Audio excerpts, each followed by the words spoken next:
Hello guys, welcome back to my channel. तो कैसे हैं आप सभी लोग? आई होप बढ़िया होंगे। जी हाँ, मैं भी बिल्कुल बढ़िया हूँ।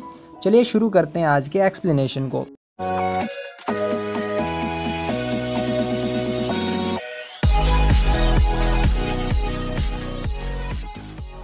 गाइस, मैं आपको बता दूं कि आज मैं वीडियो अपलोड नहीं करने वाला था क्योंकि सुबह से यहाँ पर लाइट नहीं है, पूरी सिटी की लाइट कटी हुई है। पर फिर भी एक एपिसोड का एक्सप्लेनेशन मैं अपलोड कर रहा हूँ क्योंकि आपका बहुत ज़्यादा कमेंट आ रहा था। आई होप आप मुझे ऐसे ही सपोर्ट करते रहेंगे। Thank you. चलिए शुरू करते हैं आज के एक्सप्लेनेशन को। शिये और फिये एक सराय में आए हुए होते हैं। शिये फिये से कहता है कि सराय के बाहर एक मैरिज हो रही है, क्या तुम मेरे साथ वहां चलना चाहोगी? इस पर फिये मना कर देती है। शिये उसे वाइन ऑफर करता है, जिसके बाद फिये भी शिये के साथ मैरिज देखने आ जाती है। वो दोनों सराय की छत पर बैठे होते हैं। फिये शिये से उसके घर के बारे में पूछती है, जिस पर शिये कहता है कि मैं जिस जगह से आया हूँ वहाँ बहुत सारी बर्फ़ है। वो एक माउंटेन वाला एरिया है। कुछ टाइम वहाँ रहने के बाद मैं वहाँ से साउथ की ओर आ गया। गाइस, कल एक व्यूअर ने मुझसे पूछा था कि शिये एक एम्परर मतलब रॉयल फैमिली से होते हुए भी रॉयल पैलेस में क्यों नहीं रहता। इसका कारण है कि शिये को जब एरो लगा था तो उसका मास्टर उसे एक आइलैंड पर ले आया। शिये की फैमिली में से कोई भी नहीं बचा था, पर चैंग के फादर ने शिये को अडॉप्ट किया था। अब शिये प्रिंस ज़रूर है, पर वो फ्यूचर में कभी किंग नहीं बन सकता। लेकिन एनपिंग आर्मी शिये को बहुत मानती है। इसके बारे में आप डिटेल से आगे के एपिसोड्स में जानेंगे। आगे शिये फिये से कहता है कि तुम्हें पता है कि अगर तुम किसी की चिंता करो तो इसका क्या मतलब होता है? फिये कहती है कि मैं नहीं जानती। इस पर शिये कहता है कि इसका मतलब है कि तुम उस पर्सन में इंटरेस्ट ले रही हो। तुम हर टाइम जानने की कोशिश करती हो कि सामने वाला क्या कर रहा है, उसके आज का क्या प्लान है, और तुम्हें पता है कि ये सब प्यार के लक्षण है। फिये इस पर थोड़ा एंग्री होकर कहती है कि मैं तुमसे थोड़ी अच्छे से बातें ज़रूर करती हूँ, इसका मतलब ये थोड़ी है कि मैं तुमसे प्यार करती हूँ। मुझे बस अपने घर जाना है। वैसे भी तुम्हारा कोई घर नहीं है, इसलिए मुझे तुम्हारी थोड़ी फिक्र होती है, कोई प्यार नहीं है। वेल, फिये भी शिये को लाइक करती है, पर वो उसे बता नहीं पाती। शिये कहता है कि जब मैं 48 स्ट्रॉन्ग होल्ड पहुंच जाऊंगा तो तुम्हारी मॉम मुझे अपना सन इन लॉ ज़रूर बनाया देगी। इस पर फिये कहती है कि ये बस तुम्हारा सपना ही रहेगा। वेल, यहाँ ये अपना काफ़ी sweet and romantic time spend करते हैं। तभी मिस्टर मा वहाँ आता है और शिये व फिये को लियन के बारे में पूछता है। शिये कहता है कि मैं लियन को ढूंढने जाता हूँ, पर फिये भी साथ चलने को कहती है। शिये उसे मना करता है, पर फिये उसकी एक भी नहीं सुनती। फिये लियन को ढूंढने लगती है और लास्ट में वो उसे मिल भी जाती है। लियन यांगजिन को उनका पीछा करने के लिए डांट रही थी और यांगजिन भी चुपचाप उसकी डांट सुन रहा था। फिये उन्हें देख वहीं खड़ी हो जाती है।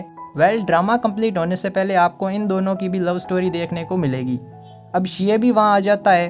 वो फिये से फुल मून देखने के लिए पूछता है। इधर चूचू और लीशेंग भी उसी विलेज में आए होते हैं जिसमें अभी शिये व फिये आए हुए थे।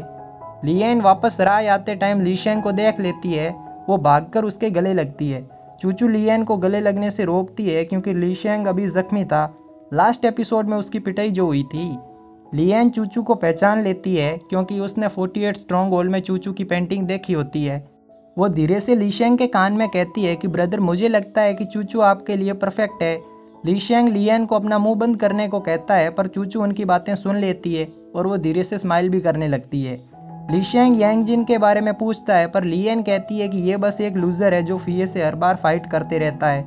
यांगजिन भी बेचारा अपनी इंसल्ट नहीं सुन पाता और वहाँ से चला जाता है।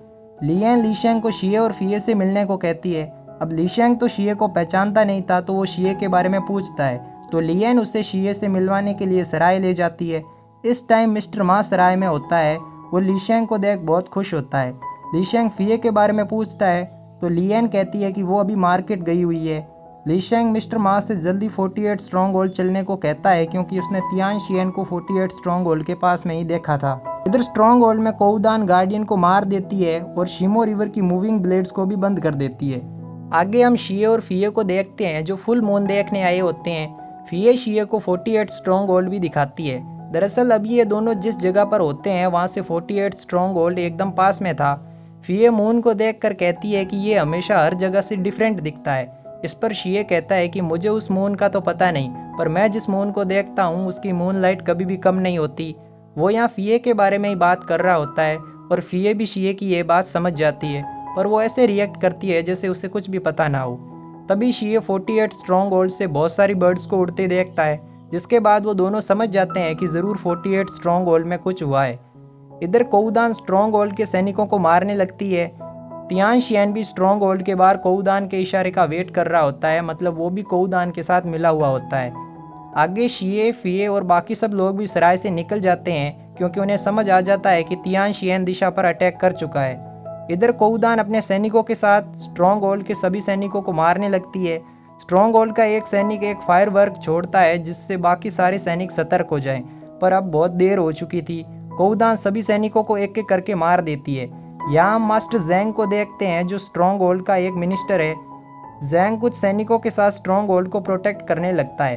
अब वैंगलिन भी गैंग तैंग को आकर बताता है कि यूएनजी की आर्मी अपने सेक्ट से 3 दिन पहले निकल चुकी है।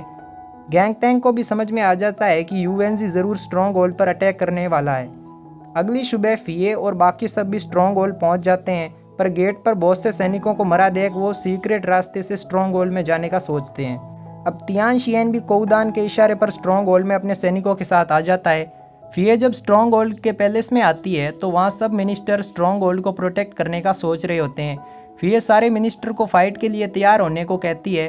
पहले तो वो लोग फिए की बात नहीं सुनते, पर फिए उनकी इतनी तारीफ करती है कि वो सब फिए का साथ देने के लिए मान जाते हैं। ये प्लान शिए का ही होता है, उसने ही फिए को बताया होता है कि उसे मिनिस्टर को कैसे अपने साथ मिलाना है। फिए यहाँ सबको बताती है कि स्ट्रॉन्ग होल्ड का स्पाई कोउदान ही है, क्योंकि जितने भी सैनिक स्ट्रॉन्ग होल्ड के मरे हैं उन सबको कोउदान के वेपन से ही मारा गया है। इधर कोउदान तियान शियन को एक मैप देती है जिससे तियान शियन जंगल के रास्ते से पहले इस पर अटैक कर सके। इस जंगल में वो शार्प ब्लेड्स भी होती है। आपको याद होगा कि एपिसोड 1 में शिए भी इसी जंगल से भाग रहा था। तियान शियन के सैनिक उस जंगल को पार करने लगते हैं, पर ली शेंग टैंग के साथ मिलकर सारी ब्लेड्स की लोकेशन बदल देता है। टैंग स्ट्रॉन्ग होल्ड आर्मी का एक लीडर है। आगे तियान शियन पैलेस जाने लगता है, पर फिए उसे बीच में ही रोक देती है। कोउदान भी यहाँ तियान शियन की हेल्प करने आ जाती है।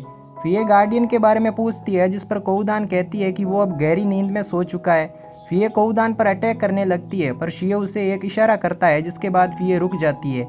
यहाँ जैंग और तियान शियन में फाइट होने लगती है। मैं आपको बता दूं कि यहाँ ये छोटी फाइट है, क्योंकि मेन फाइट तो तियानशु के आने के बाद ही होगी, पर अभी जोउ और तियान शियन में फाइट हो रही थी।